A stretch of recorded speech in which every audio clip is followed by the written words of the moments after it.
Hello guys, welcome back to my channel. इस video में हम लोग बात करेंगे कि आप how to draft your memorial, कैसे आप अपने मेमोरियल को ड्राफ्ट कर सकते हैं। तो वीडियो में आगे बढ़ने से पहले मैं आपको कुछ इंपॉर्टेंट पॉइंट्स बता देता हूं कि आपको जो ध्यान में रखने होंगे अपने मेमोरियल को ड्राफ्ट करने से पहले।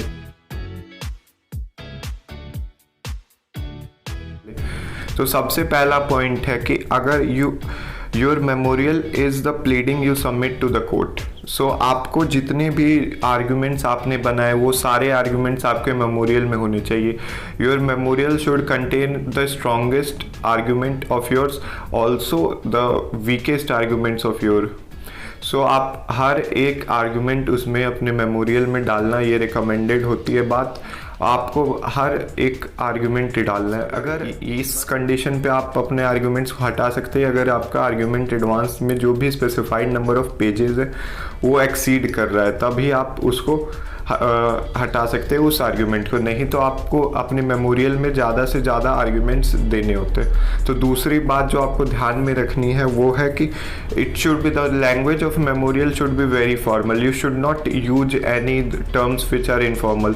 You should address yourself as a third person by addressing yourself as the counsel. Third point to keep in note is that memorial should be have proper structure and it should be divided into small paragraphs. So what is the benefit of small paragraph? क्योंकि इससे जो भी reader होगा आपके memorial को वो आपके memorial को अच्छे से कॉम्प्रिहेंड कर पाएगा। तो आपको अपने मेमोरियल को इतने स्मॉल पैराग्राफ में रखना है, 1 आइडिया पर पैराग्राफ। जैसे आप एक आर्ग्यूमेंट सबमिट कर रहे हैं तो सिर्फ आपको एक पैरा 6 से 7 लाइन की होनी चाहिए। उसी में आपको अपना बताना है कि ये आपने क्या सबमिट किया है कोर्ट में। तो आपको अब मैं बढ़ता हूँ मेमोरियल में क्या क्या चीज़ें होनी चाहिए। तो अ memorial must contain a cover page that is red और ब्लू। तो रेड और ब्लू कैसे करते वो मैं अपने आने वाले वीडियो में बताऊंगा। तो जैसे रेड होता है डिफेंडेंट साइड से और ब्लू होता है पिटिशनर साइड से। या फिर जैसे कि आपका मूट कोर्ट जिस कंपटीशन जिसमें आप पार्टिसिपेट कर रहे हो वो बताती है कि आपको किस कलर में अपने मेमोरियल के पेज को करना है। तो वो आपको फ्रंट पेज जो कवर पेज होता है उसको कलर करने आना चाहिए। तो ये बहुत इंपॉर्टेंट है जिससे कि आइडेंटिफाई हो सके कि आपका मेमोरियल किस साइड से बिलोंग करता है। क्या आपका मेमोरियल पिटिशनर साइड से तो वो ब्लू होगा और डिफेंडेंट साइड से है तो वो रेड होगा। दूसरा है कि आपका जो मेमोरियल है उसमें इंडेक्स ऑफ ऑथोरिटीज़ होनी चाहिए।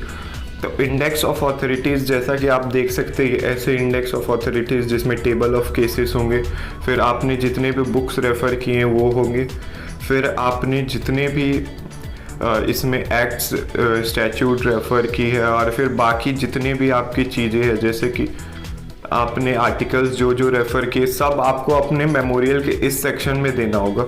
फिर आगे चल के जो आपको फिर थर्ड चीज़ जो आपकी बहुत इंपॉर्टेंट है मेमोरियल में जो कि है आपके ज्यूरिसडिक्शन, स्टेटमेंट ऑफ ज्यूरिसडिक्शन होनी चाहिए। तो आप देख सकते हैं ज्यूरिसडिक्शन ऐसे लिखी जानी चाहिए अपने मेमोरियल में कि द पिटिशनर हम्बली सबमिट और द रिस्पोंडेंट हम्बली सबमिट्स।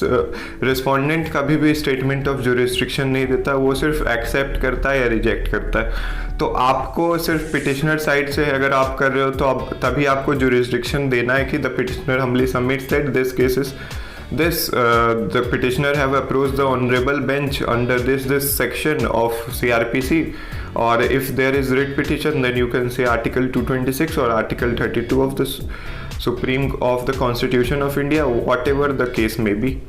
फिर उसके बाद जो है आपको इसमें मेमोरियल में आपके समरी ऑफ फैक्ट्स होना चाहिए। तो समरी ऑफ फैक्ट्स आपको बहुत मिनिमम एक ही पेज में आपका समरी ऑफ फैक्ट्स होना चाहिए, क्योंकि ये बहुत अगर शॉर्ट और क्रिस्प रहेगा ताकि आपसे जज कभी भी अगर क्वेश्चन कर भी दे तो आप आंसर कर सको कि समरी, आप तुरंत इसको पढ़ के बता सको जजेस को कि हाँ ये मेरे फैक्ट्स हैं।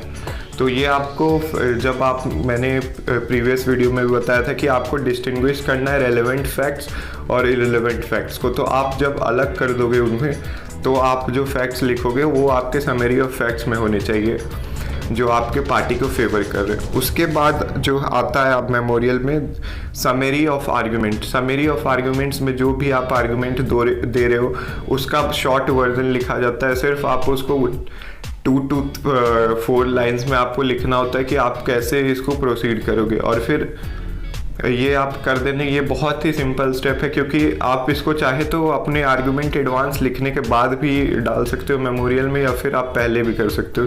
ये आपके चॉइस पे डिपेंड करता है कि आप कैसे करना चाहो।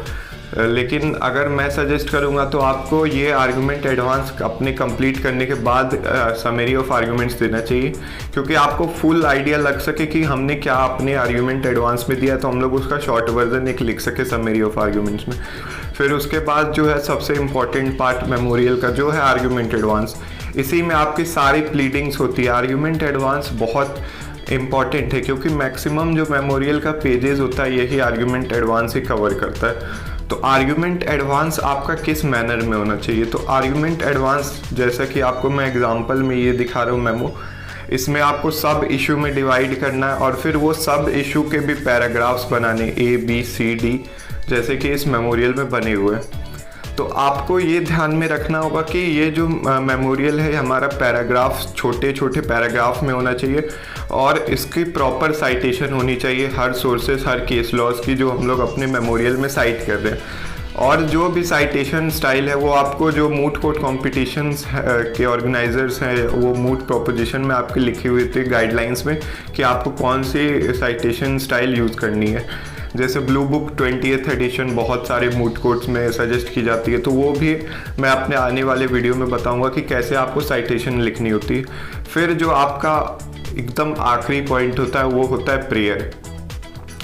प्रेयर में एक आदमी को जो भी हमने पिटिशनर ने रखा है जितना भी कंटेंशंस उसके तरफ से हम लोग क्या कोर्ट से चाहते हैं रेमेडीज़, तो हमें अपनी सारी रेमेडी लिखनी होती है। हमें बस ये नहीं लिखना होता है कि इशू जो है उसी को दोबारा से लिख दे कि yes if this is maintainable, petitioner side से कर रहे हैं तो मेंटेनेबल, डिफेंडेंट से कर रहे हैं तो नॉट मेंटेनेबल, सिर्फ यही नहीं लिखना होता है। अगर आप उसमें चाहें कि मेरे पार्टीज़ को कंपनसेशन मिलनी चाहिए, कि कॉस्ट ऑफ प्रोसीडिंग्स जो भी मिलना चाहिए, तो आप वो लिख सकते हैं। जैसे कि यहाँ पे आप देख सकते हैं कि हर एक चीज़ आपको मेंशन करनी होगी अपने मेमोरियल में, ताकि आपके जो जज भी हो सके आपको समझ सके कि हाँ इसने ये रेमेडी मांगी है तो इसको इसका आइडिया है एक तरह से कि इसमें क्या चाहिए इसको, खाली इसने वो इशू अपने इशू को रिवर्ट बैक नहीं। प्रेयर पे भी आपको बहुत इंपॉर्टेंट है, क्योंकि आप अपने जो क्लाइंट के बिहाफ पे रेमेडी मांगते हो, क्योंकि आपको जजेस भी एक कंसर्न होता है कि जो काउंसिल है उनको कितना नॉलेज है।